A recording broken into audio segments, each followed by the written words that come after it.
नमस्कार साथियों, आप सभी का हमारे चैनल में स्वागत है। आज की जो वीडियो होने वाली है अपनी रीट लेवल 1 से संबंधित होने वाली है, जिसमें राजस्थान की रीट लेवल 1 में जो भूगोल का जो टॉपिक है दोस्तों, ठीक है, उसके बारे में अपन चर्चा कर रहे हैं।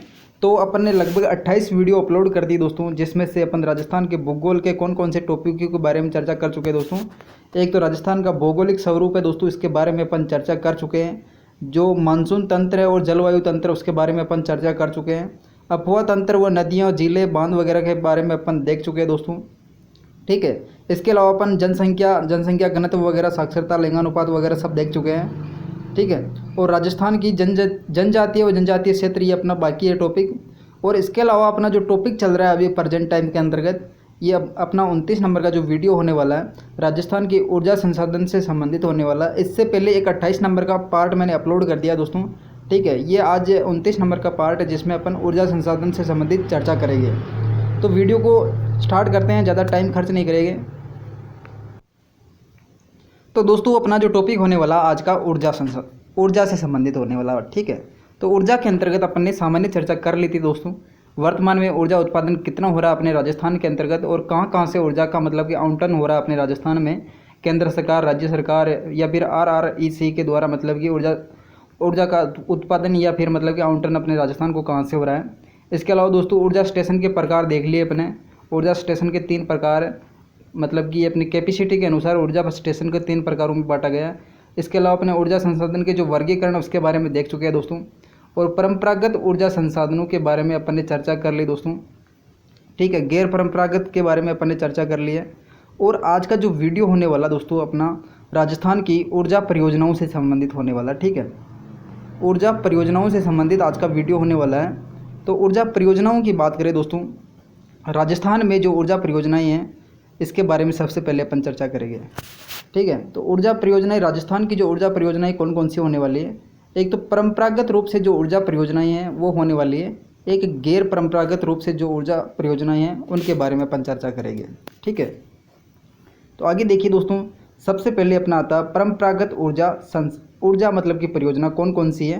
तो परंपरागत रूप से अपने पास एक तो जलीय ऊर्जा आती है, ठीक है। जलीय ऊर्जा के अंतर्गत दोस्तों राज्य सरकार और केंद्र सरकार और दोस्तों राज्य सरकार, दोस्तों राज्य मतलब कि एक दो राज्यों के बीच में जो योजना है दोस्तों, वो राज्य सरकार हो जाएगी। इसके अलावा अपन जो पर्सनल जो अपने राज्य की सरकार है वो राज्य सरकार के अंतर्गत आ जाएगी। और केंद्र के द्वारा जो विद्युत अपन को मतलब आवंटित की गई, वो अपने केंद्र सरकार की जलीय विद्युत परियोजना होने वाली है, ठीक है। तो 3 प्रकार की अपनी जलीय विद्युत ऊर्जा होने वाली है। तो आगे देखिए दोस्तों, तो जलीय जो मतलब कि परंपरागत रूप से जलीय जो ऊर्जा है दोस्तों, इसमें कौन कौन सी योजनाएं हैं, तो उसके बारे में अपन देखते हैं दोस्तों, ठीक है। तो जल के द्वारा अपन को एक तो मतलब कि जाखम बांध अपने राजस्थान में है दोस्तों, प्रतापगढ़ के अंतर्गत, ठीक है। प्रतापगढ़ के अंतर्गत जाखम बांध है, जो कि यहाँ से विद्युत परियोजना या विद्युत उत्पादन की जाती है। उत्पादन क्षमता कितनी है दोस्तों, तो जाखम बांध की विद्युत उत्पादन क्षमता है दोस्तों 5.4 मेगावाट होने वाली है, ठीक है। जाखम बांध की विद्युत उत्पादन क्षमता कितनी होने वाली है, 5.4 मेगावाट होने वाली, ठीक है। जो कि जाखम बांध पर, जाखम नदी पर जो बांध बनाया गया दोस्तों प्रतापगढ़ नदी पर, प्रतापगढ़ के अंतर्गत, ठीक है, जिसकी विद्युत उत्पादन क्षमता कितनी हो जाएगी, 5.4 मेगावाट। इसके बाद आगे देखिए दोस्तों, अनास जल विद्युत परियोजना। अनास जल विद्युत परियोजना की बात करें तो ये अपने कहाँ पे हो जाएगी, बांसवाड़ा के अंतर्गत, ठीक है। बांसवाड़ा का जो दक्षिणी भाग है दोस्तों, जो कि बनाया अपनी चंबल नदी के अंतर्गत, जो अनास नदी आकर मिलती है दक्षिणी भाग से, तो उसके अंतर्गत एक अनास जल विद्युत परियोजना बनाई गई है, जिसकी विद्युत उत्पादन क्षमता कितनी है, 140 मेगावाट है। अनास जो जल विद्युत परियोजना है दोस्तों, इससे अपने राजस्थान को कितनी विद्युत ऊर्जा मिलती है दोस्तों, 140 मेगावाट, ठीक है। इसके बाद दोस्तों अगली जो परियोजना होने वाली है वो कौन सी हो जाएगी, इंदिरा गांधी लघु जल विद्युत परियोजना। इंदिरा गांधी लघु जल विद्युत परियोजना, जिसकी उत्पादन क्षमता कितनी है दोस्तों, 23.85 मेगावाट, 23.85 मेगावाट, ठीक है। ये अपने इंदिरा गांधी लघु परियोजना हो जाएगी दोस्तों, ठीक है। आगे देखिए दोस्तों, राज्य के बीच में कौन कौन सी जल विद्युत परियोजनाएं हैं। अपन दोस्तों जल विद्युत परियोजना के बारे में चर्चा कर रहे हैं, जिसमें अपन ने राज्य सरकार की जितनी भी जल विद्युत परियोजना उसके बारे में चर्चा कर चुके हैं दोस्तों। सबसे पहले थी जाखम बांध, जो कि केवल राजस्थान की है। इसके अलावा अनास जल विद्युत परियोजना, ये भी केवल राजस्थान की है। इसके अलावा गांधी जो कि लघु जल विद्युत परियोजना, ये भी अपने राजस्थान की है। अब दोस्तों राज्य और राज्य के बीच में जो मतलब राजस्थान और राजस्थान के अलावा जो दूसरे राज्यों के साथ अपने ऊर्जा संसाधन की जो प्रमुख परियोजनाएं हैं उनके बारे में देखते हैं दोस्तों, ठीक है।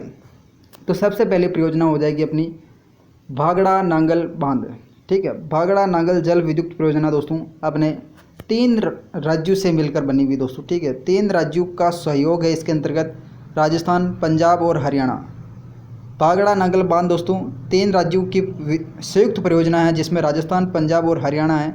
इसकी उत्पादन क्षमता की बात करें तो टोटल उत्पादन क्षमता हो जाएगी 1493 मेगावाट, ठीक है। 1493 मेगावाट होने वाली है भागड़ा नांगल बांध की टोटल विद्युत परियोजना, ठीक है। जिसमें राजस्थान की हिस्सेदारी कितनी हो जाएगी, राजस्थान की जो हिस्सेदारी हो जाएगी 15.2%। इसका मतलब कि 1493 से मतलब कि 227 मेगावाट अपने राजस्थान को मिलता है दोस्तों। भागड़ा नांगल बांध से अपने राजस्थान को कितनी विद्युत ऊर्जा मिलती है दोस्तों, 227 मेगावाट, जो कि 15.2% होने वाला दोस्तों 1493 का, ठीक है। आगे देखिए दोस्तों, अगली जो अपनी विद्युत परियोजना होने वाली है दोस्तों, व्यास जल विद्युत परियोजना। व्यास जल विद्युत परियोजना की बात करें, ये भी दोस्तों राजस्थान और पंजाब और हरियाणा के बीच की संयुक्त परियोजना होने वाली है। भागड़ा नांगल बांध भी ये तीनों राज्यों के बीच में है, और व्यास जल विद्युत परियोजना ये भी अपने राजस्थान और पंजाब और हरियाणा के मध्य होने वाली है, ठीक है। तो भागड़ा नांगल बांध की टोटल मतलब कि विद्युत उत्पादन क्षमता कितनी थी दोस्तों, 1493 मेगावाट थी। लेकिन व्यास जल विद्युत परियोजना इसकी राजस्थान में जो इसका मतलब कि आवंटित जो हिस्सा है दोस्तों वो कितना हो जाएगा, 422 मेगावाट होने वाला, ठीक है। राजस्थान को कितना हिस्सा प्राप्त होता है दोस्तों, 422 मेगावाट मतलब कि अपन को व्यास जल विद्युत परियोजना के द्वारा विद्युत ऊर्जा मिलती है दोस्तों, ठीक है। और अपने भागड़ा नांगल बांध से कितनी मिलती है दोस्तों, 227 मेगावाट मिलने वाली है, ठीक है। आगे देखिए, माही बजाज सागर। माही बजाज सागर जल विद्युत परियोजना की बात करें तो इसमें दोस्तों लाभान्वित राज्य कौन कौन से हो जाएंगे, एक तो अपना गुजरात होने वाला है, एक अपना राजस्थान होने वाला है, ठीक है। इस परियोजना में 2 चरणों में निर्मित की गई दोस्तों। ये जो माही बजाज सागर विद्युत परियोजना है ये 2 चरणों में निर्मित की गई दोस्तों। एक तो यहाँ पे 2 यूनिट है दोस्तों 25-25 मेगावाट की, 2 यूनिट है दोस्तों 25 मेगावाट की प्रथम चरण के अंतर्गत, जिसमें 50 मेगावाट होगी दोस्तों। 2 यूनिट है 25 मेगावाट की, तो 2 × 4 मतलब कि 25, तो कितना हो जाएगा, 50 हो जाएगा, ठीक है। इसके अलावा 2 यूनिट और है जो कि 45 मेगावाट की है, जो कि सेकंड मतलब कि चरण के अंतर्गत इसको स्थापित किया गया। तो इसमें मतलब कि 45 मेगावाट की 2 यूनिट है, तो 45 × 2 कितना हो जाएगा, 90 मेगावाट अपने राजस्थान को। टोटल मतलब कि 100% अपने राजस्थान को इसकी विद्युत ऊर्जा मिलती है दोस्तों। हालांकि हिस्सेदारी की बात करें तो गुजरात की भी है, लेकिन गुजरात को मतलब कि पानी की आपूर्ति होती है केवल। विद्युत की बात करें तो विद्युत का उत्पादन टोटल मतलब कि राजस्थान को ही मिलता है दोस्तों, ठीक है। आगे देखिए दोस्तों,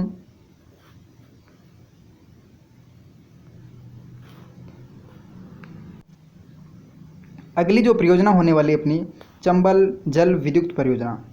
चंबल जल विद्युत परियोजना की बात करें दोस्तों, इसमें राजस्थान और मध्य प्रदेश की हिस्सेदारी है दोस्तों। दोनों जो राज्य हैं इनके अंतर्गत 50-50% की हिस्सेदारी होने वाली है, ठीक है। ये जो चंबल विद्युत जल परियोजना है अपने, एक तो राजस्थान और मध्य प्रदेश के मध्य मतलब कि जल विद्युत परियोजना है चंबल जल विद्युत परियोजना, जिसमें राजस्थान और मध्य प्रदेश का हिस्सेदारी कितनी हो जाएगी, 50-50% होने वाले हैं, ठीक है। इस परियोजना से 3 बांधों से कुल कितनी विद्युत ऊर्जा उत्पादन की जाती है, 386 मेगावाट। इनमें 3 बांध बनाए गए दोस्तों, जिससे 386 मेगावाट जल विद्युत उत्पादन किया जाता है दोस्तों। 3 बांध कौन कौन से दोस्तों, 3 बांधों की बात करें तो गांधी सागर बांध और राणा प्रताप सागर बांध और जवाहर सागर बांध, ठीक है। 3 बांध हो जाएगी, एक तो गांधी सागर, राणा प्रताप सागर और जवाहर सागर। तो गांधी सागर से 5 यूनिट स्थापित की गई 23 मेगावाट की, जो कि 23 × 5 कितने हो जाएगी, 115 मेगावाट मतलब कि गांधी सागर से अपन को गांधी सागर से विद्युत ऊर्जा उत्पादन की जाती है। और राणा प्रताप सागर से 3 यूनिट है दोस्तों 43 मेगावाट की, तो 43 × 3 मेगावाट कितनी हो जाएगी, 172 मेगावाट होने वाली है, ठीक है।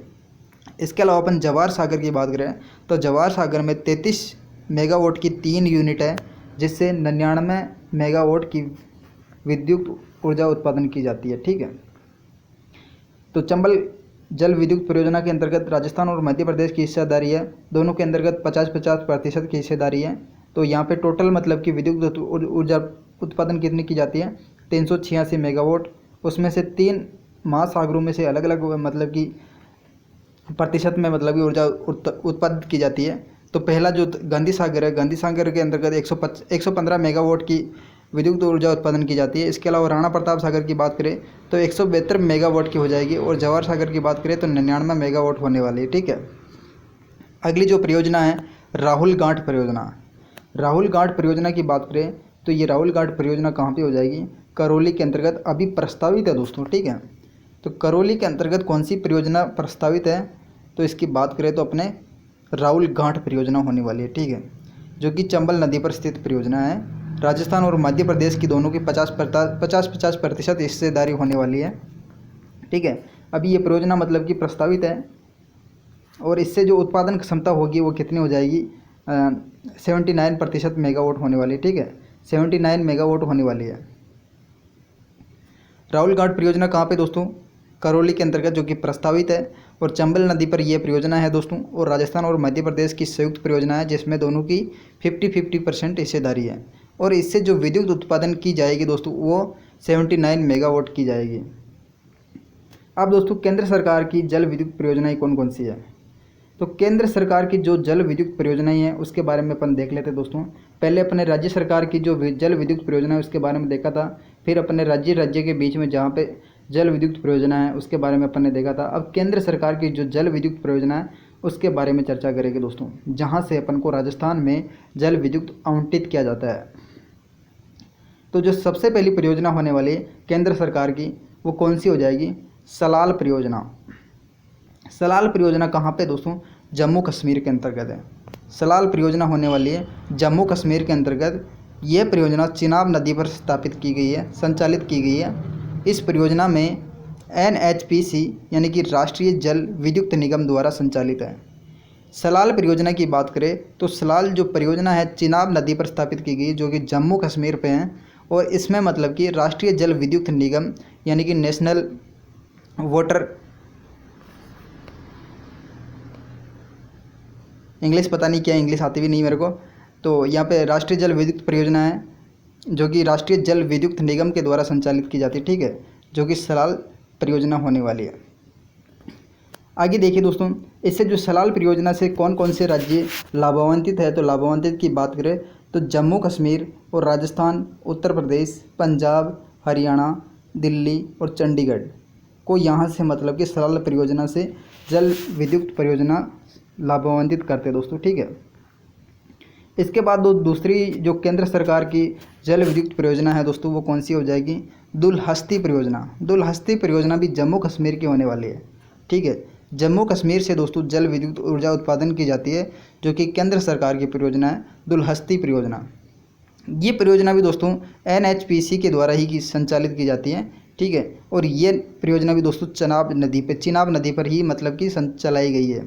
ठीक है, और इससे जो लाभान्वित जिले राज्य कौन कौन से हो जाएंगे, अपना जम्मू कश्मीर, राजस्थान, उत्तर प्रदेश, पंजाब, हरियाणा, दिल्ली और चंडीगढ़। सेम कंडीशन है सलाल परियोजना और दुलहस्ती परियोजना की, दोनों जम्मू कश्मीर के अंतर्गत चिनाब नदी पर है, और ये NHPC के द्वारा संचालित है, और सेम राज्य के अंतर्गत विद्युत ऊर्जा की मतलब कि सप्लाई की जाती है। ठीक है, जम्मू कश्मीर, राजस्थान, उत्तर प्रदेश, पंजाब, हरियाणा, दिल्ली, चंडीगढ़, और इनको मतलब कि विद्युत आवंटित की गई है।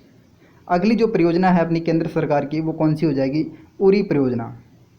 उरी परियोजना की बात करें तो उरी परियोजना हो जाएगी जम्मू कश्मीर में दोस्तों। ये दोस्तों झेलम नदी पर स्थित है। ठीक है, झेलम नदी पर उरी परियोजना है।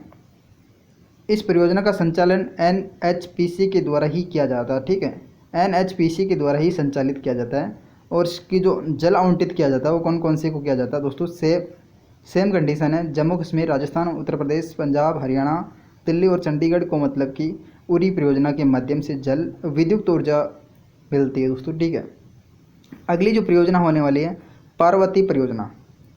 पार्वती परियोजना की बात करें तो ये अपने हिमाचल प्रदेश से, ठीक है, पार्वती परियोजना हो जाएगी हिमाचल प्रदेश से। ये अपनी पार्वती नदी पर संचालित है, और इस परियोजना का संचालन NHPC के द्वारा ही किया जाता है, और इस परियोजना के द्वारा गुजरात, राजस्थान, हरियाणा और दिल्ली, हिमाचल प्रदेश को जल विद्युत ऊर्जा उत्पादन की मतलब कि आवंटित किया गया। इसके बाद अगली जो परियोजना है वो चमेरा परियोजना होने वाली है। चमेरा और पार्वती, चमेरा और पार्वती जो परियोजना है वो अपने हिमाचल प्रदेश में है दोस्तों, और ये सब NHPC के द्वारा संचालित की जाती है। पार्वती परियोजना पार्वती नदी पर है और चमेरा परियोजना रावी नदी पर संचालित है, ठीक है। और इनको चमेरा परियोजना से जम्मू कश्मीर, राजस्थान, उत्तर प्रदेश, पंजाब, हरियाणा, दिल्ली, चंडीगढ़, इनको मतलब कि चमेरा परियोजना के माध्यम से विद्युत आवंटित किया गया है। और इसके अलावा पार्वती नदी से दोस्तों गुजरात, राजस्थान, हरियाणा, हिमाचल प्रदेश, यहाँ पे जम्मू कश्मीर नहीं है पार्वती नदी के अंतर्गत, लेकिन चमेरा परियोजना जो कि हिमाचल प्रदेश से स्टार्ट की गई दोस्तों, इसमें जम्मू कश्मीर, राजस्थान, उत्तर प्रदेश, पंजाब, हरियाणा और दिल्ली, चंडीगढ़ को विद्युत ऊर्जा आवंटित की गई है। इसके बाद छठे नंबर की जो केंद्र सरकार की जल विद्युत परियोजना होने वाली है वो अपनी नाथप्पा जाकरी परियोजना। नाथप्पा जाकरी परियोजना, नाथप्पा जाकरी परियोजना अपने हिमाचल प्रदेश में है, ठीक है। पार्वती परियोजना, चमेरा परियोजना, नाथप्पा जाकरी परियोजना अपने हिमाचल प्रदेश में होने वाली है। इनका संचालन NHPC के द्वारा ही किया जाता है। और इससे जो परियोजना से मतलब कि उत्तराखंड, राजस्थान, उत्तर प्रदेश, पंजाब, हरियाणा, दिल्ली, हिमाचल प्रदेश को जल विद्युत आवंटित किया गया दोस्तों, ठीक है। नाथप्पा जाकरी परियोजना कहाँ की है? हिमाचल प्रदेश की, जिससे अपने राजस्थान को जल विद्युत मिलता है दोस्तों, ठीक है। इसके बाद जो परियोजना है टिहरी परियोजना, टिहरी परियोजना उत्तराखंड के अंतर्गत है दोस्तों।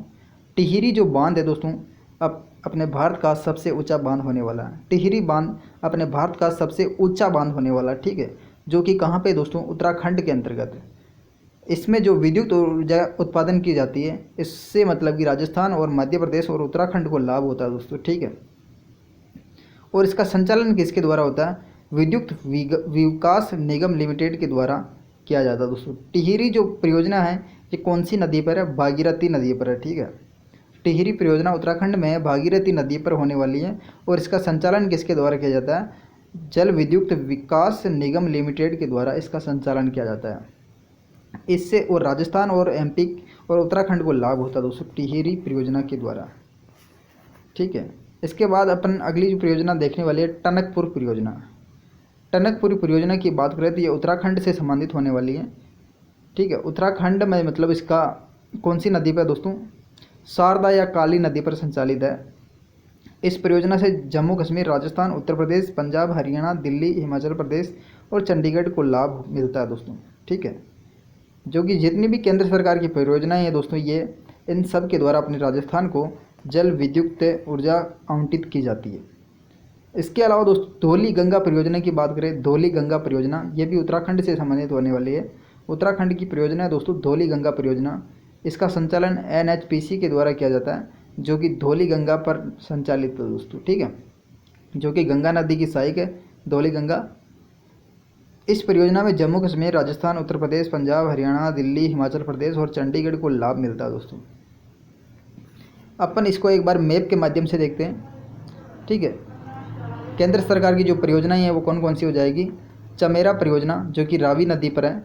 इसके अलावा पार्वती परियोजना जो कि पार्वती नदी पर है। नाथप्पा जाकरी परियोजना जो कि सतलज नदी पर होने वाली है। एक सलाल परियोजना और दुल्हस्ती और उरी, ये तीनों की तीनों जम्मू कश्मीर के अंतर्गत होने वाली है, ठीक है, जो कि NHPC के द्वारा संचालित की जाती है। टिहरी और टनकपुर और धौली गंगा ये उत्तराखंड से संबंधित होने वाली है। टिहरी, टनकपुर, धौली गंगा जो जहाँ से अपन को राजस्थान में ऊर्जा आवंटित की जाती है दोस्तों, ठीक है। चमेरा, पार्वती, नाथप्पा जाकरी, सलाल, दुल्हस्ती, उरी, टिहरी, टनकपुर और धौली गंगा परियोजना, इन सब परियोजनाओं के द्वारा अपने राजस्थान को विद्युत आवंटित की जाती है दोस्तों। राजस्थान को ताला भूटान जल विद्युत परियोजना से 57.8 मिलियन यूनिट विद्युत उत्पादन मतलब कि प्राप्त होती है, ठीक है। राजस्थान में ताला भूटान दोस्तों, ताला भूटान से अपने राजस्थान को कितना विद्युत ऊर्जा प्राप्त होती है दोस्तों? 57.68 मिलियन यूनिट मिलती है दोस्तों, ठीक है। आगे देखिए दोस्तों, जल विद्युत परियोजना की बात करें तो जल विद्युत परियोजना में अधिक विकास और नियोजन की आवश्यकता है ताकि ऊर्जा उत्पादन बढ़ाकर राजस्थान में ऊर्जा सुरक्षा बढ़ाई जा सके, ठीक है। जल विद्युत परियोजना में अधिक से अधिक विकास करके नियोजन करके, ताकि ऊर्जा का मतलब कि ऊर्जा उत्पादन को बढ़ाकर राजस्थान में ऊर्जा की सुरक्षा बढ़ाई जा सके। ठीक है, ये थी अपने राजस्थान की जल विद्युत परियोजनाएं, जहाँ पे केंद्र सरकार, राज्य सरकार और राज्य राज्य के बीच में जो परियोजनाएं थी दोस्तों, वो अपन ने चर्चा कर ली दोस्तों। अगला जो वीडियो होने वाला अपना तापीय ऊर्जा से संबंधित होने वाला। ठीक है, तापीय ऊर्जा के अंतर्गत अपने पेट्रोलियम, कोयला और गैसें वगैरह आती है दोस्तों, इनके बारे में अपन अगले वीडियो में करेंगे, जो कि 30 नंबर का वीडियो होने वाला है। Thanks for watching, see you again. अगर वीडियो पसंद आई हो तो वीडियो को लाइक करना और चैनल को सब्सक्राइब कर देना। मिलते हैं अगले वीडियो में।